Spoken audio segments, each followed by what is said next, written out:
Welcome to Buckets, brought to you by FanDuel Sportsbook. My name is Matt Moore. I'm the senior NBA writer for the Action Network. I'm joined for this, your Friday Best Bets episode for Game 6s in the NBA playoffs by Jay Money. You can find him on Twitter at JMoneyIsMoney.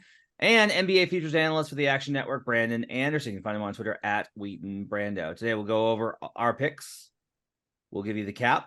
Everything we talk about can be found in the Action Network app. Make sure to check that out. You get this podcast, all of our podcasts, Green Dot Daily, all sorts of cool stuff, as well as you can track your picks. You will find a way to use the Action Network app if you bet about anything. You will find it useful. Trust me. So download it right now. All right. As always, we'll go around the table, we'll give our picks, and then we'll do the cap. Jay Money, what are you on for Friday in the association? Yes, sir. I'll take the Lakers on the money line, minus 140. Okay, Lakers minus 2.5 is the spread. He's taking the money line, so I'll have to yell at him about Matt Mitchell's stat here in a second. Else I get yelled at. Total in that game, 222.5. Brandon Anderson, what are your best bets for Friday? I'm going to take the Miami Heat minus 4.5. Apparently, we're still doing this Heat Knicks thing, so we may as well make some money off of it. Give me Julius Randle over 2.5 turnovers. And then, with no line yet, but I'll take a Jordan Poole points under once it gets posted. Okay. My best bet's parlay. Heat minus 5, Lakers minus 2.5. Best bet. Take them both. We're done. We're ending this thing. We're done with the series. All right, let's start with Jay. So Warriors get the win last night. As an update, we're recording this on Thursday morning around noon Eastern. Chris Haynes continues to report that Anthony Davis is expected to be available for this game. Got hit in the face by Kevon Looney. Was holding his head. Was disoriented. Had to be wheeled out in a wheelchair. But he's fine. Look. Not a doctor. Didn't go to med school. Just gonna say, this does not seem right. Like, I've had concussions. I've had several concussions. My bets in the NBA playoffs this year are evidence of that. I am a little surprised that it's just like, no, yeah, he's fine, he's totally fine. Yeah, I mean, sure, he had to be wheeled out, but he's okay. What? It's ridiculous how this is being handled, in my opinion. I will say that he doesn't get evaluated until 24 hours has passed. So the night they'll start doing the evaluation. If he enters concussion now, if he doesn't show any symptoms today, he may not enter the concussion protocol at all. So it just sounds like they're just going to skip through this whole thing and he's going to play, and that's just going to be how it is. Little concerned about that, but maybe, maybe all this is on the up and up, and Haynes is, like, everything is just like totally good, and he's just fine. He just got hit in the face and shook it off, and he's totally all right. Jay, why do you like the Lakers in this game? Yeah, I want to start by saying that I don't care if Anthony Davis plays or not. This is the Lakers season right now. If they want to win the series, this is game 7 right here. You have to give it everything you got in this game, top to bottom. This is a team game here, not just about one player. I like the Lakers here. We know the Warriors struggle on the road. 13-34, so straight up on the season, 13-32, and 2 pushes against the spread as well on the road. I'm not trusting them on the road. I do trust the Lakers at the house. They have not lost a playoff game at the house, and I don't think they're losing this one. I will take them on the money line. It's just something I do. Someone like with a spread 2.5. I just want that insurance of just needing them win the game. It's not that I don't like the minus 2.5. Just personally, I laid the money line. Just asking them to win the game. Just win, baby. Give me the Lakers here. I've said it all time. This whole time they're going to win this series. Win it in 6. Here we are. Same play out of the Memphis Grizzlies series as well. So give me Lakers here on the money line with confidence. It's time for Matt Mitchell's Neato Stat of the Year. Matt Mitchell, producer for this podcast, wants me. I haven't talked about this, but I can hear him already in my headset yelling at me. I'm not even wearing one. But if I were, he'd be yelling in my headset, telling me to recite the stat. Since 2000 and 2021, so over the last 3 playoffs, including this one, when a team is 1 as a favorite, they have covered the spread 87% of the time. 145, 22, and 2. This season, when a favorite has won in the playoffs, 39, 6, and 1 against the spread for 87%. It's only 2.5. You're within the free throw margin. Why aren't you taking the, like, what's the juice differential here? How many cents are we getting extra on this? In the Action Network app, it's minus 130 is the best line available right now on this money line. Why don't you want the extra 20 cents for the 2.5? Yeah, I always tell people they can do whatever they want. They can bet whatever they want. If you like the 2.5, you can play it. It's just something personally that I did. I just laid the money line. Like I said, I mean, I need the Lakers for the series. I don't even really have to bet this game. I already need them for the series. But for this game, I'll just take the money line. It's just something personally that I felt like I wanted to do. I like the 2.5. If you have to bet, I know there's some people that only can bet spreads. So I couldn't talk you off the 2.5. I like it. They could be my official play. But what I personally bet was the Lakers on the money line. So Brandon, you value every cent that you can pull out, you can squeeze out for ROI. You also hate trends. Don't lie to me. I know you do. You hate trends. You're going to tell me, like, no, I don't. Yeah, you do. You hate trends. I know you do. Do you, between the two, you're not, this isn't one of your best bets, but if it were, what do you think is the play here? This is not one of my bets at all. I don't hate trends. I like trends that are meaningful and useful in spots. I don't find this to be one of them in this spot. I will try to answer your question. It's difficult because I don't like either one of the sides here. I am personally offended by the idea that you don't care if Anthony Davis plays or not. He's the one player who has been great for the Lakers this series. That's right, the one player who has been great for the Lakers this series. It absolutely matters whether he plays or not. I would play the money line, not the minus 2.5. I think that if the Lakers get over the line, it's just because they came through with the win. So I'd rather get the win, not worry about the points in case you get a last second shot or something. Why do you guys want me to get yelled at? I don't want to get yelled at. I'm going to get yelled at for this. I'm just going to, like, I can already hear him barking at me in between taking bites of his cheese curds. I don't understand why you're doing this to me. I don't know. It's can't possibly have any reason as to why I chose the side that I did. All right. Yeah, I'm gonna lay the 2.5 on the parlay. It's within the margin. It has covered. Like, I feel better about 2.5 than I do 3.5. I know this sounds like nothing, but the free throw differential here does matter. I'll go ahead and I'll lay the 2.5 on it, and I think we might be able to get. I don't know. It'll be interesting to see what the market does on this. I'm gonna be curious to see. There's a 2 in the market, so that might be like, that's the best line. So, and that one's even better, right? Like, we expect. I have to assume the Chris Haynes report that he would be playing literally broke on Twitter like 15 minutes before we're recording this. By the time that we put this out, if there are more positive reports, I have to assume the line is going to move at least a little bit. The money line already, I'm seeing move from 130 to 135, 140 range. By the way, I forgot this. I actually did bet the Lakers on this game. I bet the money line because I have Warriors in 7. So it's just a hedge for me. I don't like them here, but it's basically giving me a free roll in the Warriors. Look, all the stuff you said about Warriors going on the road, Lakers at home, all that is pretty clear. I think the end of the Anthony Davis thing throws all of that into a blender and makes it a lot of trouble. I don't know how they score if he is not only if he's not playing, but if he's not the Anthony Davis that needs to be great. I don't know how they score enough, and I have no idea how they defend enough. I don't know how you possibly bet this game without knowing a clear answer about Davis. And I don't know if we're going to get that till we actually see him on the court playing. Jay, do you think they can win if Davis doesn't play?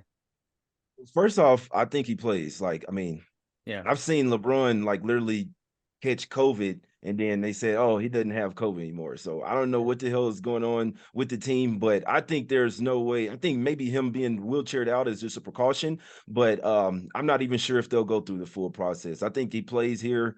I think the Lakers advance here for a lot of different reasons. I like the Lakers here, but I you know me, Matt, with my spots. I don't care. I don't care who's spot. I've told you this plenty of times over the season.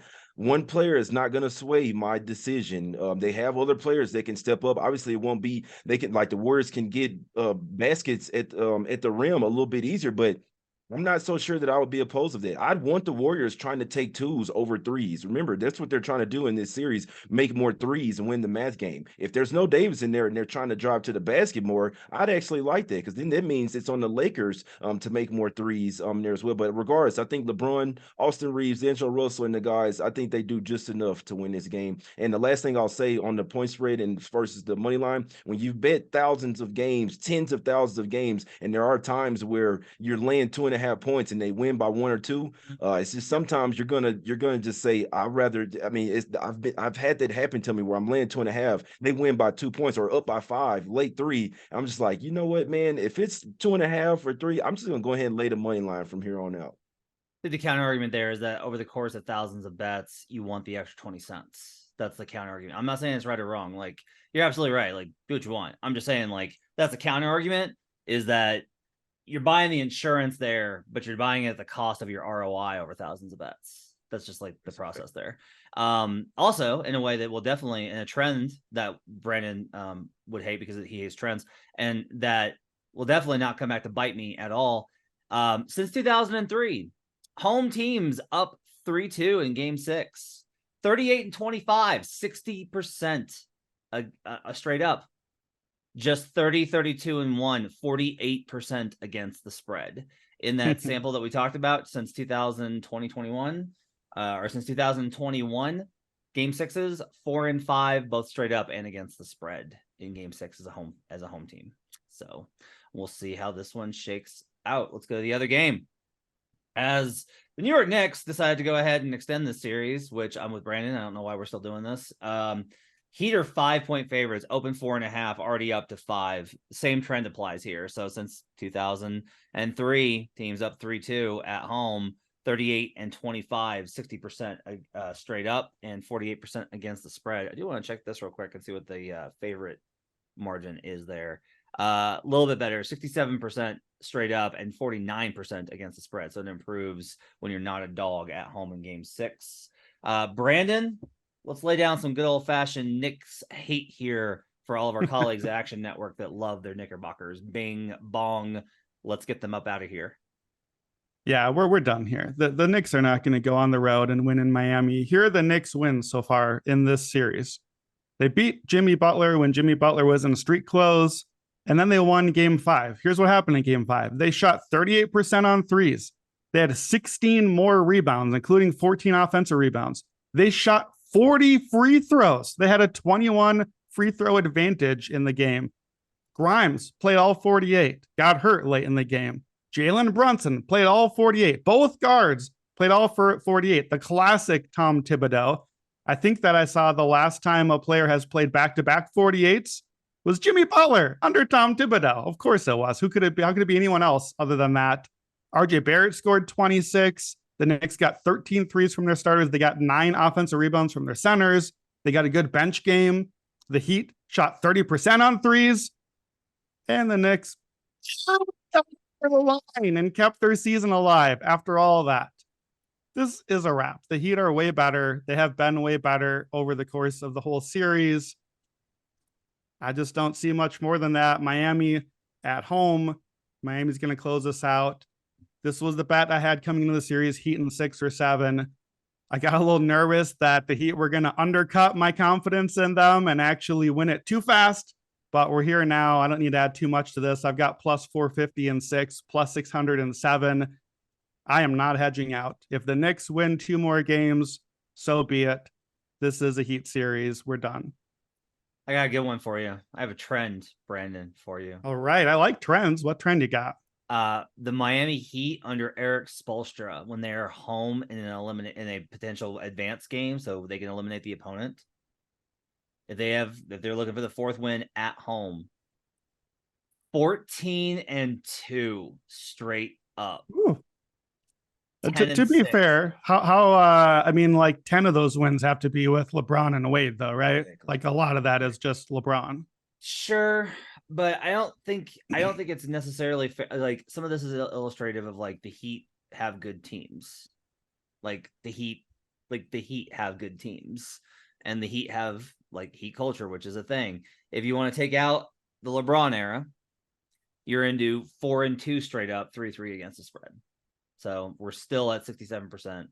The two losses were versus the Bucks in the bubble. In I believe they were up 3-1, I think.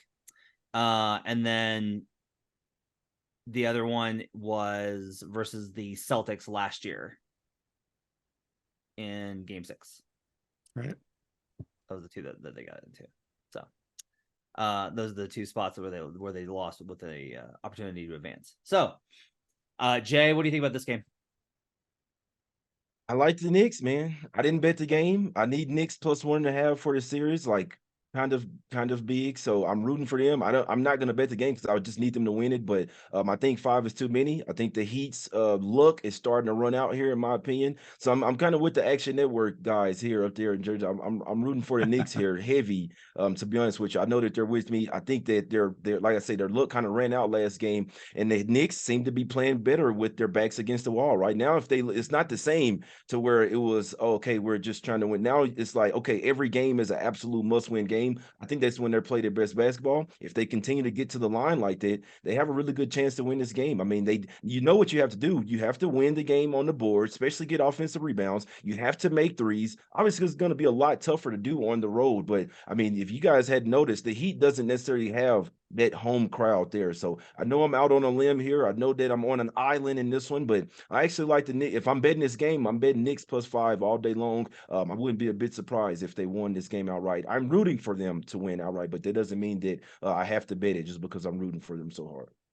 I will say that if at the end of the regular season you told me that there was a second round series in which the Heat and Knicks were playing, and it was a game 6 and the Heat were 5-point favorites at home, I'd be like, ooh, that sounds heavy. That sounds, now it doesn't matter, Matt Mitchell stat, but I'm just saying, like, a 5-point favorite here versus the Knicks that finished with a substantially better record, SRS, point differential, all those type of things. But the Heat are basically like, nope, the regular season doesn't exist. It's not a thing. It's an illusion. Brandon, you got some props for us. We'll do Randall and then Poole. You like Julius Randall over 2.5 turnovers. What's the cap on that? Yeah, I mean, the cap is it's Julius Randle. He's turning it over a lot. Here's the turnovers this game or this series. He's had 3, 4, 6, and 4. Let me help you with some math. Those are all higher than 2.5. So he's gone over this prop all 4 times. I had this earmarked as a prop I wanted heading into the series. And then, of course, Randall is out game 1. And I think I haven't actually been on buckets for the series since then. So the Lord has blessed me. I've not had to talk about this series, but I had to prep for it today because we're still playing. Julius Randle turnovers. I think he's going to get the ball even more than ever. He's going to play a lot of minutes. There's talk of maybe him playing a little bit of center. I get that. That makes sense. Great. That just helps my turnovers prop here. They're just attacking him. He's not clean with the ball. So we're juiced a lot here. I would rather actually play like a plus money over 3.5, probably, if we could get it, but we don't get a lot of escalator turnovers out there. So I'll just take the 2.5.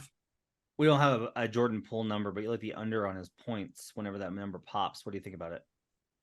Yeah, I mean, we did this one on buckets a few times now. I think even last year I've done this one. Jordan Poole on the road. Just, I want no part of it.